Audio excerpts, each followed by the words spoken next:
నమస్తే, welcome to our channel. నేను భానుశ్రీ. ప్రస్తుతం మన స్టూడియోలో మనతో పాటు మాట్లాడేందుకు CBN forum founder and general secretary Genex Amar గారు ఉన్నారు. ఒకసారి వారితో మాట్లాడదాం. నమస్తే సార్. నమస్తే. ఎలా ఉన్నారు? గుడ్ అండి, బాగున్నాను. మీరు ఎలా? యా గుడ్ అండి, బాగున్నాను సార్. ముందుగా సిబిఎన్ ఫోరం ఎందుకు చేయాలనిపించింది అంటే ఏం చెప్తారు? బాబు గారు అరెస్ట్ అయిన తర్వాత నేను నాలాంటి వాళ్ళు స్వచ్ఛందంగా బయటకు వచ్చి చాలామంది పలు కార్యక్రమాలు చేశారు.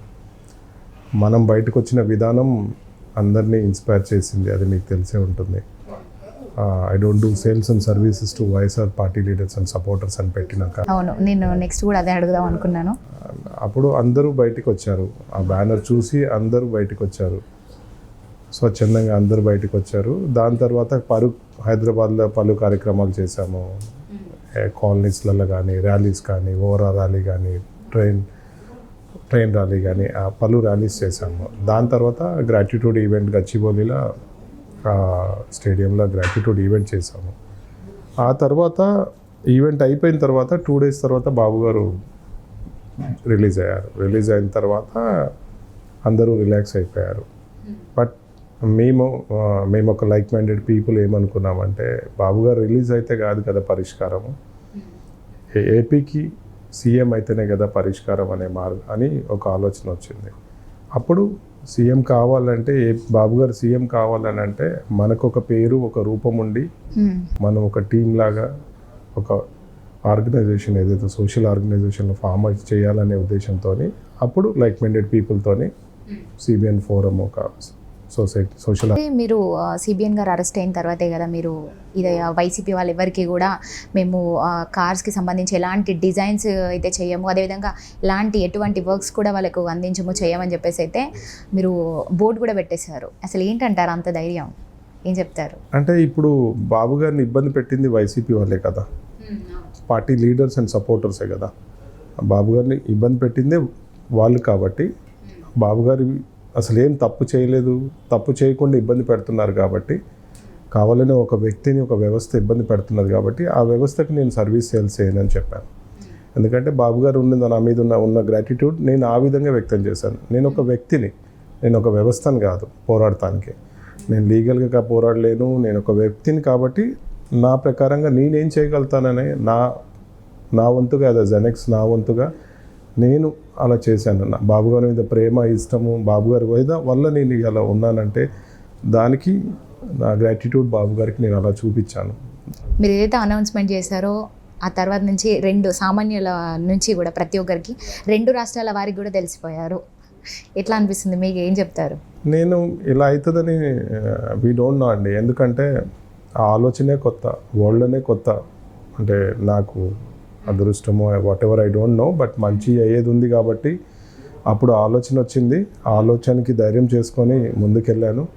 చాలామంది పెద్దలతో డిస్కస్ చేసిన తర్వాత ఎవరు కూడా నో అనే చెప్తారు కదా ఎవరైనా, బట్ నేను ధైర్యం చేసుకొని ముందుకెళ్ళాను. ఆ తర్వాత ఇంకా మీరు చూశారు కదా, అన్నీ ఒక మంచి అయ్యేది ఉంది కాబట్టి, ఒక మంచి కార్యం అయ్యేది ఉంది కాబట్టి అన్నీ సహకరించినాయి. లైక్ పంచభూతాలు ఎలా సహకరిస్తాయో ఒక రాక్షసుని అంతమించడానికి అన్నట్టు ఇప్పుడు ఇలా ఒకటి అలా కలిసి వచ్చింది. లేకపోతే వాష్అవుట్ అయిపోయాడు. ఇంకా లేకపోతే నేను కనిపించేవాడిని కాదు, జెనెక్స్ అనేది కనుమర లేకుండా పోయేది. అయితే ఈసారి చూసుకుంటే కనుక 175 నియోజకవర్గాలకి మీరే దాదాపు 90% వాహనాలని కూడా టీడీపీ వాళ్ళకి పంపించడం జరిగింది. ఎట్లా అనిపిస్తుంది? అంటే వాళ్ళ ప్రచారానికి కూడా అంత అంటే అదృష్టం అండి. ఎందుకంటే బాబు గారిది ల్యాండ్ క్రూజర్ ఏదైతే బాబు గారు ప్రచారం వాడతారో అది డిజైన్ చేసే అదృష్టం నాకు వచ్చింది. తర్వాత బాలయ్య గారికి స్పెషల్గా డిజైన్ చేసి ఇచ్చాను హిందూపూర్లో ప్రచారం చేయడానికి. మేడం వసుంధర గారు పర్సనల్గా మాట్లాడి దగ్గరుండి చేయించారు. దాని తర్వాత పిన్నసాని గారు కానీ, అమలాపురం హరీష్ బాలయ్య గారు కానీ, గన్నవరం వెంకట్రావు గారిని, చింతమనేని కానీ, ఉదయగిరి సురేష్ గారు కానీ, అట్లా అందరికీ అంటే ప్రచారం వెహికల్స్ లైక్ శ్రీకాంత్ బాబు గారి ఇన్ఛార్జ్ కుప్పం, అక్కడ శ్రీకాంత్ గారి కాన్స్టెన్సీలో ఒక 30 vehicles వేసాము. అట్లా కొన్ని హండ్రెడ్స్ ఆఫ్ వెహికల్స్ వేసామండి. ప్రచారానికి చాలా చేసాము. ఎందుకంటే మన ఇంటెన్షన్ ఏంటంటే ఎల్లో అనేది అన్ని కార్స్ కనపడాలి అనేది నా ఆలోచన. సైకిల్ గుర్తు, ఎల్లో గుర్తు అనేది అందరి మైండ్లో ఇన్సర్ట్ చేయాలనేది నా ఆలోచన. అందుకనే స్వచ్ఛందంగా ఎవరి దగ్గర డబ్బులు తీసుకోకుండా ఎల్లో కార్కి పైన ఎల్లో ర్యాప్ చేసేయటం అనేది స్వచ్ఛందంగా చేసి ఇచ్చాను. నా వంతుగా నేను స్పాన్సర్ చేశాను అది. ఎందుకంటే బాబు గారి వల్ల ఇది కాబట్టి గ్రాటిట్యూడ్ టు బాబు గారు. ఉంటుంది, ఆబ్వియస్లీ ఉంటుంది. మీరు చూసుకుంటే కనుక టీడీపీ సిబిఎన్ గారికి వీర అభిమాని, టీడీపీ పార్టీకి అనుకోవచ్చు. మరి ఒక పక్క టీడీపీ చూస్తేనేమో ఎప్పుడు కూడా ఎల్లో ఉంటుంది, మీరేమో అంటే ఎప్పుడు చూసినా రెడ్లో కనిపిస్తూ ఉంటారు. ఏంటంటారు? అంటే ఇది ఎప్పటి నుంచి మీరు ఇలా ఫాలో అవుతారు? రెడ్ అనేది ఆల్మోస్ట్ 10 years బ్యాక్ నుంచి ఫాలో అవుతున్నానండి నేను. నా కార్స్ కూడా రెడ్ ఉండేవి. అదే, ఓకే. పరిస్థితుల ప్రభావం వల్ల కార్స్ ఎల్లో అయినాయి కానీ రెడ్ కావాలి. ఎందుకంటే నేనైతే ఎల్లో కాలేను. ఎందుకంటే నేను పార్టీ వ్యక్తిని కాదు, బాబు గారి అభిమానిని. నేను బాబు గారిని అభిమానిని కాబట్టి పార్టీ ఎవరైతే వ్యక్తులు ఉన్నారో వాళ్ళకి ఎల్లో చేయాలని చూస్తున్నాను. నేను ఎల్లో అవ్వాలని కాదు.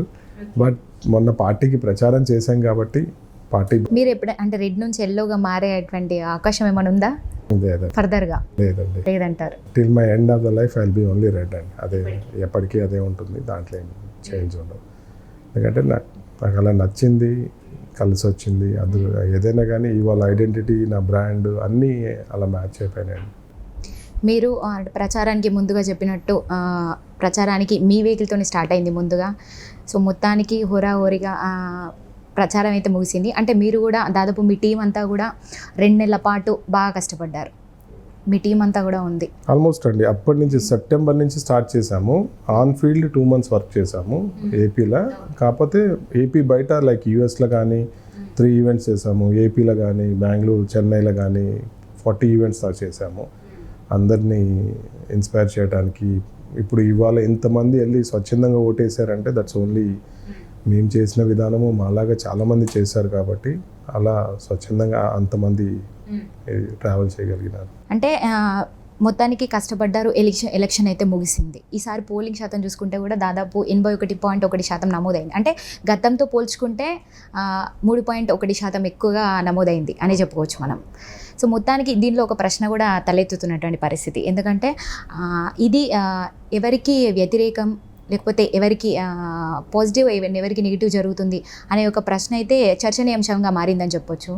మరి ఏం చెప్తారు? అంటే మీరు క్యాంపెయినింగ్ చేశారు, గ్రౌండ్ లెవెల్లో గ్రౌండ్ రిపోర్ట్ ప్రకారం ఎవరికి ఎలా ఉండబోతుంది అనేది. ఇప్పుడు వైఎస్ఆర్కి గత ఎలక్షన్స్ ఏదైతే ఉందో ఒక్క ఛాన్సు ప్లస్ అందరికీ జనాల్లో అందరూ ఓన్ చేసుకున్నారు జగన్ని. అప్పటికి అయిపోయింది. ఇంకా the maximum level he reached. అవును. ఇంకా ముద్దులు పెడతాము, జనాల్లోకి వెళ్ళిపోయి అందరినీ దగ్గర తీసుకోవటము, హగ్ చేసుకోవటము, ఇంకా అదే అయిపోయింది అక్కడికి. అప్పటికి ఆ లెవెల్ చేసినందుకే 79% ఓటింగ్ వచ్చేసింది. ఇంకా ఈసారి వైఎస్ఆర్ కోసం సపరేట్గా పార్టీ కోసం వెళ్ళి ఓటేసే వాళ్ళు ఎవరు ఉండరు. ఎందుకంటే డౌన్ ఉంటుంది. కానీ అంటే మొత్తం కూడా టీడీపీకి అనుకూలంగా ఉందని చెప్పి అనుకూలం ఓట్లేనండి. ఎందుకంటే టీడీపీకి ఎందుకు చెప్తున్నాను అనుకూలం ఓట్లనంటే, ఇప్పుడు విజయవాడ హైవే ఎక్కారంటే అది టీడీపీ ఓట్లే. బెంగళూరు హైవే ఎక్కితే అది వైఎస్ఆర్కి 50-50 అనుకూలమైన ఓట్లు అండి అవి. ఆ రోజు మనం బెంగళూరు హైవేలో ఎక్కడ కూడా మనం టోల్ గేట్స్ జామ్ కానీ ఎక్కడ మనం చూడలేదు, వినలేదు కూడా ఆ రోజు. మీరు దాన్ని బట్టి మీరు అర్థం చేసుకోవాలి ఓటింగ్ పర్సంటేజ్ ఎందుకు పెరిగింది, ఎవరి వల్ల పెరిగింది. మాలాంటి వాళ్ళు ఎంతోమంది అండి, మేము ఒక్కళ్ళమే కాదు, మేము ఎంత చేసామో మాలాగా మిగతా వాళ్ళు కూడా అంత చేశారండి. సో హైదరాబాద్లో ఉన్నటువంటి ఆంధ్ర మూలాలు ఎవరైతే ఉన్నారో ఆంధ్రప్రదేశ్లో ఓటింగ్ నమోదు చేసుకునే విధంగా మీరైతే మీరు కార్యక్రమాన్ని అయితే బాగా చేశారు.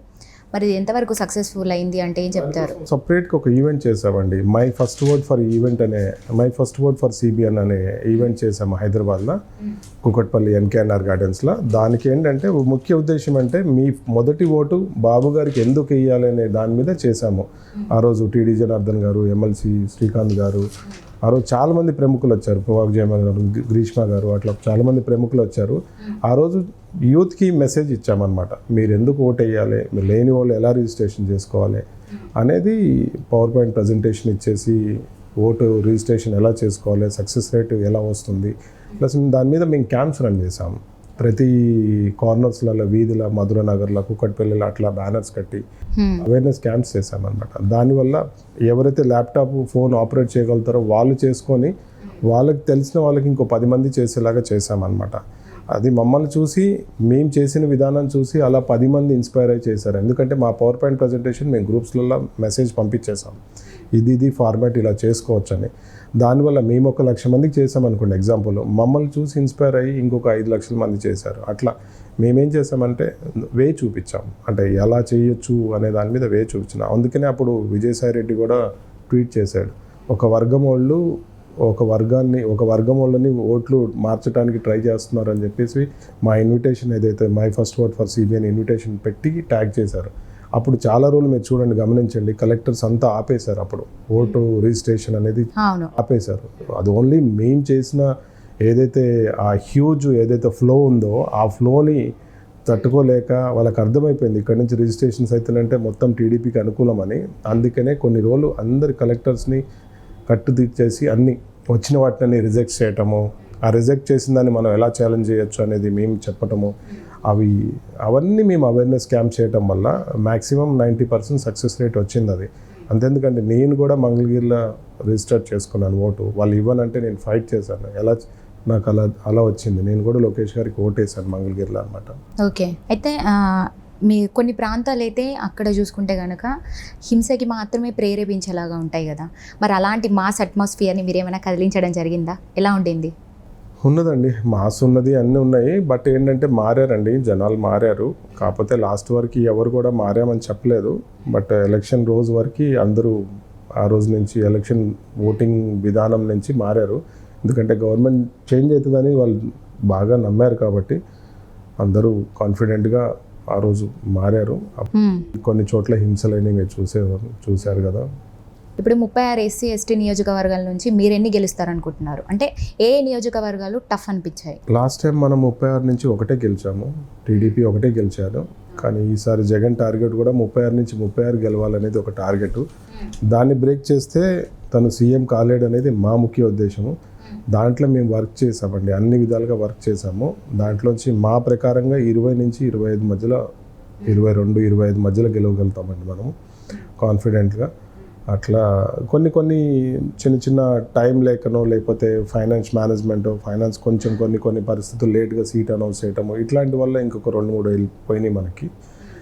పొత్తుల ధర్మంగా అరకు బీజేపీకి ఇవ్వటము, అట్లాంటి చిన్న వాటిల్లో కొన్ని కోల్పోతున్నాము. లేకపోతే అట్లీస్ట్ 25 పైనే గెలిచేవాళ్ళం మనం. At least we tried for at least 20-25 అండి, మ్యాక్సిమం గెలవగలుగుతున్నాం ఇప్పుడు మనం.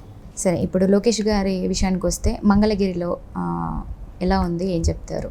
వన్ సైడే ఉంటుందండి మంగళగిరిలో. ఎందుకంటే మీరు చూశారు, లోకేష్ గారిని ఓడియటానికి వాళ్ళు 4,000 నుంచి 5,000 పంచారు డబ్బులు. అది ఎందుకనంటే 4,000 నుంచి 5,000 అనేది అసలు చిన్న మాట కాదు. 2 లక్షల ఓట్లు అంటే 4,000 రూపాయలు అంటే మీరే ఆలోచించండి, ఎన్ని వందల కోట్లు, ఎన్ని కోట్లు అయితే ఆలోచించండి. అట్లా డబ్బులు ఫండింగ్ ప్రతి కాన్స్టిట్యున్సీ అండి. ఇప్పుడు ఎస్సీ కాన్స్టిట్యున్సీస్ 36 వాళ్ళు ఎట్లా డబ్బులు వెదజల్లారు గెలవాలని. ఒక్క కాన్స్టిట్యున్సీ ఎస్సీ కాన్స్టిట్యున్సీలో కూడా 2,000, 3,000, 4,000 పంచారండి, అంత భయంకరంగా. ఇప్పుడు ఫాదర్స్ ఉన్నారనుకోండి, పాస్టర్స్ ఉన్నారనుకోండి, పాస్టర్స్కి 5,000, 10,000 గిఫ్ట్లు చర్చిలకి, అట్లా వాళ్ళు విచ్చలవిడిగా చేశారండి. అయినా కానీ ఇప్పుడు ఒకసారి యాక్సెప్ట్ చేస్తారండి, రెండోసారి అధర్మాన్ని ఏదైతే ఉందో ఇవన్నీ 2 సార్లు యాక్సెప్ట్ చేయరు. కానీ ఒకసారి నమ్మారు, మోసపోయారని తెలుసు. కానీ ఈసారి వాళ్ళకి అర్థమైంది, డబ్బులు ఇస్తే తీసుకుందాం, ఓటు ఇటేద్దాం అనేది వాళ్ళకి కాన్ఫిడెన్స్ ఉంది. అందరూ ఏమనుకుంటున్నారంటే మనం డబ్బులు ఇచ్చాము మనకే ఓటేస్తారు కాబట్టి వాళ్ళు స్ట్రాంగ్గా మేము గెలిచిపోతాం అనుకుంటున్నారు. కానీ అలా కాదండి, ఇప్పుడు మొత్తం వన్ సైడ్ ఉంది. సో మొత్తానికి ఇంకా అక్కడ ఆంధ్రప్రదేశ్ జనాలు అయితే విసిగిపోయారనుకోవచ్చా? డెఫినెట్లీ 100% విసిగిపోయారు. అంటే ఏంటి అనేది ఈ 5 సంవత్సరాల్లో బాగా అర్థమైంది ప్రజలకి, ఆంధ్ర ఓటర్స్కి. కాకపోతే ఆయన ప్రెజెంటేషన్ ఇవ్వనండి. ఇప్పుడు జగన్ ఏదైతే కాన్ఫిడెంట్గా ఉన్నాడో ఒక 5 నిమిషాలు ప్రెస్ ముందుకు వచ్చేసి నేను ఇది చేశాను, నేను ఎందుకు గెలుస్తున్నాను అని చెప్పి ఒక 5 నిమిషాలు ప్రెజెంటేషన్ ఇవ్వండి ప్రెస్ మీట్ పెట్టేసి. ఇప్పుడు కింద స్థాయి సెకండ్ లెవెల్ వాళ్ళు ప్రెస్ మీట్ పెట్టేసి నేను అది చేస్తాను, ఇది చేస్తాము, మేము గెలుస్తాము, ప్రమాణ స్వీకారం, ఇది కాదండి. ఆయనను వచ్చి ఒక 5 నిమిషాలు మేము ఇది చేశాము, అందుకు ఇది గెలవబోతున్నాము, స్టాటిస్టిక్స్ చెప్పానంటే ఎందుకు గెలుస్తున్నాము, ఎందుకు ఓడిపోతున్నాము, ఎన్ని సీట్లు మాకు వస్తున్నాయని చెప్పాలంటే ప్రజెంటేషన్ ఇవ్వలేడు. అది మన దౌర్భాగ్యం. అందుకనే ప్రజలు వద్దనుకుంటున్నారు, సీఎంగా అనర్హుడు అనుకుంటున్నారు. అందుకనే బాబు గారిని కావాలనుకుంటున్నారు. మీరు బాబు గారిని అడగండి, ప్రజెంటేషన్ మనం విసికి వచ్చి మనం వెళ్ళిపోవాలి, కానీ బాబు గారు ప్రజెంటేషన్ ఆపరు. Statistics point to point, pin to pin ఇస్తారు. అది మేధస్సు అంటే, అది పరిపాలన తనం అంటే. మీరు తీసుకున్నటువంటి టఫ్ నియోజకవర్గం ఏంటండి? ఏది టఫ్? పామర, ఇవన్నీ టఫ్ అండి. పామర ఇది ఏవైతే ఉన్నాయో చాలా ఉన్నాయండి. ఇప్పుడు కొవ్వూరు గూడూరు, సాలూరు, సంతనూతరపాడు, ఎర్రగుంటపాలెం చాలా ఉన్నాయండి టఫ్. అవన్నీ వన్ సైడ్ అనమాట. ఇప్పుడు గోపాలపురం, పార్వతీపురం, లైక్ రంపచోడవరం, లైక్ ఇక్కడ చాలా ఉన్నాయండి. అన్ని టఫేనండి, అన్ని టఫే. దాంట్లో గెలిచే అయితే ఫస్ట్ చాలా 4-5 ఉండేవి. తర్వాత వాళ్ళకి మనం సపోర్ట్ ఇవ్వటము, వెహికల్స్ అనుకోండి, మనం దళితుల మీద అన్యాయం ఏం జరిగింది, ట్రైబల్స్ మీద ఏం అన్యాయం జరిగింది, అందరికీ మనం బ్రోచర్స్ లక్ష ప్రింట్ చేసి మన కోఆర్డినేటర్స్తో డిస్ట్రిబ్యూట్ చేయటము. మనం 20 మందిని, ప్రతి ఎమ్మెల్యే క్యాండిడేట్కి 20 మందిని మనం కోఆర్డినేటర్స్ పెట్టి వర్క్ చేయించామండి స్వచ్ఛందంగా CBN4. అలా ప్లస్ అది అయిపోయిన తర్వాత సెకండ్ రౌండ్ మళ్ళీ 1,00,000 బ్రోచర్లు పథకాల గురించి, బాబు గారు వస్తే ఏం పథకాలు ఇస్తారు, ఏం జరగబోతుంది, వాళ్ళు 10 రూపాయలు ఇచ్చేసి 100 రూపాయలు ఎలా లాక్కున్నారు, మనం 100 రూపాయలు ఇచ్చి 1000 రూపాయలు ఎలా వచ్చేలాగా చూపిస్తున్నాము, అది మనం క్లియర్గా వాళ్ళకి ఎక్స్ప్లెయిన్ చేసామండి. ఎందుకంటే 10 రూపాయలు ఇచ్చి 100 రూపాయలు లాక్కున్నారు, మనం స్ట్రైట్ ఫార్వర్డ్గా 100 రూపాయలు ఇచ్చేసి 1000 రూపాయల సంక్షేమం ఎలా చూపిస్తున్నాం అంటే, వాళ్ళకి డెవలప్మెంటు, వాళ్ళ చదువులు, వాళ్ళకి ఉద్యోగాలు, వాళ్ళ బిజినెస్ చేసుకునే వాళ్ళకి, వ్యవసాయం చేసుకునే వాళ్ళకి అన్ని రకాలుగా ఎలా డెవలప్మెంట్ గ్రోత్ చూపిస్తారు బాబు గారు అనేది అలా క్లియర్గా ఎలాబరేట్ చేసాం. అది మార్పు అండి. దానివల్ల చాలా మార్పు వస్తుంది. అయితే ఈసారి 2024 ఎలక్షన్స్ ఎలా ఉండబోతున్నాయి? వన్ సైడ్ అండి మొత్తము. మీరు చూడండి, 151కి ఒక సీట్ ఎక్కువ వస్తుంది కానీ తక్కువైతే రాదండి. ఎందుకంటే మీరు ఓటింగ్ పర్సంటేజ్ అనుకోండి,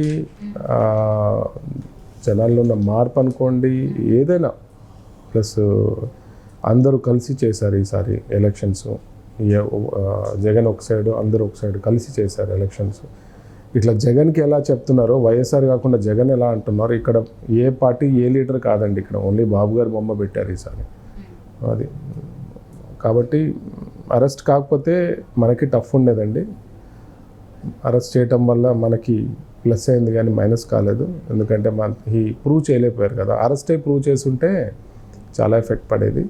బట్ అరెస్ట్ అయి ప్రూవ్ చేయలేకపోయినారు కాబట్టి సఫియాగా 1.1% కూడా మనం ఛాన్స్ మిస్ చేయకూడదు అనే ఉద్దేశంతో ఆ బీజేపీ అలయన్స్ కానీ, జనసేన అలయన్స్ కానీ, టీడీపీ అన్నీ కలిపి, కూటమి కలిపి చేసింది దానికోసం అండి. లేదంటే బీజేపీ వల్ల మనకి గెలుస్తామని కానీ, లేదంటే అట్లాంటి వాటి కోసం కాదండి. కాకపోతే సెంట్రల్ నుంచి కూడా మనకి సపోర్ట్ కావాలి రేపొద్దున నెక్స్ట్ 5 years. ఎందుకంటే డబ్బులు లేదు, చాలా అప్పుల్లో ఉంది, ఇంకా 5 ఏళ్ళు నడపాలంటే ఇన్కమ్ సోర్స్ లేదు. అన్నీ ఇప్పుడు బాబు గారు చేస్తారు కాబట్టి సెంట్రల్ సపోర్ట్ కూడా కావాలి కదా. అవును, ఆబ్వియస్లీ. దాని ఉద్దేశం పెట్టుకొని అలయన్స్ చేశారు. ప్లస్ ఇప్పుడున్న అరాచకాలు ఇవి చూశారు కదా. పోలింగ్ మేనేజ్మెంట్ చేయలేము మనం, ఎలక్షన్ మేనేజ్మెంట్ చేయలేము. మెయిన్ బేసికల్గా దానికోసం అంటే నీతిగా ఎలక్షన్ మేనేజ్మెంట్ నడవాలి అని అంటే బీజేపీ సపోర్ట్ కావాలి. ఎందుకంటే వన్ సైడ్ కాకుండా, అంటే దొంగ పోట్లు, పోలింగ్ల రిగ్గింగ్లు, ఇట్లాంటి అరాజకాలు, కొట్లాట్లు ఇవన్నీ కాకుండా ఉండాలి అని అంటే ఎలక్షన్ మేనేజ్మెంట్ కోసం మనం బీజేపీ సపోర్ట్ తీసుకోవాలి. అంటే ఈ కూటమిలో, అంటే ఇప్పుడు ఉన్న కూటమిలో పవన్ కళ్యాణ్ గారు ఉన్నారు కాబట్టి ఒక విధంగా ఉంది, ఉండకపోతే ఇంకో విధంగా ఉన్నట్టుగా ఉండేదేమో అన్నట్టుగా కూడా కొంత వార్తలు వినిపించాయి. ఏం చెప్తారు? అలా ఏం కాదండి. పవన్ కళ్యాణ్ గారు లేకపోయినా మనం గవర్నమెంట్ ఫామ్ చేసేవాళ్ళము. కాకపోతే ఇట్లా వన్ సైడ్ వచ్చేది కాదు. మనం బిలో 90 to 100 మధ్యలో వచ్చాయి సీట్స్. పవన్ కళ్యాణ్ గారు ఉండబట్టి ఇంకొక 20 seats యాడ్ అవుతున్నాయి. లేదు, ఇప్పుడు అందరం కలిసినాం కాబట్టి ఇప్పుడు పవన్ కళ్యాణ్ గారు 20 వచ్చినాయి అనుకోండి, ఎగ్జాంపుల్. పవన్ కళ్యాణ్ ఒక్కటి పోటీ చేస్తే 5 కూడా వచ్చాయి కావాలి. అదేవిధంగా బీజేపీ కలిసిన తర్వాత మైనారిటీ ఓట్లు అనేది కూడా, మైనారిటీ ఓట్స్ ఎక్కువ వెళ్ళింది అంటున్నారు. అది ఎట్లుందంటే చిలుకలూరుపేటలో మీటింగ్ పెట్టినప్పుడు కొంచెం ఫ్లో తగ్గింది, పర్సంటేజ్ తగ్గింది. అప్పుడు 120 నుంచి 100 seatsకి దాకా వచ్చింది గెలుస్తామనేది. బట్ ఆ ఫ్లోలో ఈ మైనార్టీ కాదు, ముస్లిం కాదు, ఏది కూడా పనిచేయదండి. డబ్బు కాదు, ఏది పనిచేయదు. ఆ వేవ్ అలా కొట్టేసిందండి. ఆ తుఫాన్ వస్తే ఏది ఆగలేదండి. అట్లా ఒక మంచి జరగాలని ఉంది కాబట్టి అలా ప్రకృతి అంతా ఏకమైనట్టు, పంచభూతాలు ఏకమైనట్టు అలా ఏకమై అలా వేవ్ కొట్టిపోయింది. అప్పుడు బీజేపీ, ముస్లిం ఏం వర్కౌట్ కాదండి. అమర్ గారు గ్రౌండ్ లెవెల్లో చూసుకున్నా కూడా అంటే బయట ఈసారి ప్రచారంలో కావచ్చు బాగా ఖర్చు పెట్టారు, బాగా కష్టపడ్డారు. కానీ ఎందుకని మీడియా ముందుకు వచ్చి చెప్పుకోరు? మనం కష్టపడింది నేను ఎప్పుడైనా అంతే, మీకు తెలుసు కదా, మనం ఏం చేసామనేది జనాలు మాట్లాడుకోవాలి కానీ మనం చెప్పాల్సిన అవసరం లేదండి. నేను ఇంత పెట్టాను, నేను ఇంత ఖర్చు పెట్టాను అనేది మనం ఏదో ఎక్స్పెక్ట్ చేస్తే మనం చెప్పుకుంటామండి. అంటే పొలిటికల్ దానికోసమో ఇంకా దేనికోసమో ఇంకో దేశమో అన్నప్పుడు మనం చెప్పుకుంటాము. బట్ మనం మంచి చేస్తే ఎప్పుడైనా తెలుస్తుందండి. స్లోగా తెలుస్తుంది, బట్ ఎప్పటికైనా తెలుస్తుంది. సో మొత్తానికి అర్థమైపోయింది ఈసారి అయితే కూటమి పక్కాగా గెలవబోతుంది అన్నట్టుగా, టీడీపీ రాబోతుందని. రైట్ అండి, thank you so much. Thank you అండి.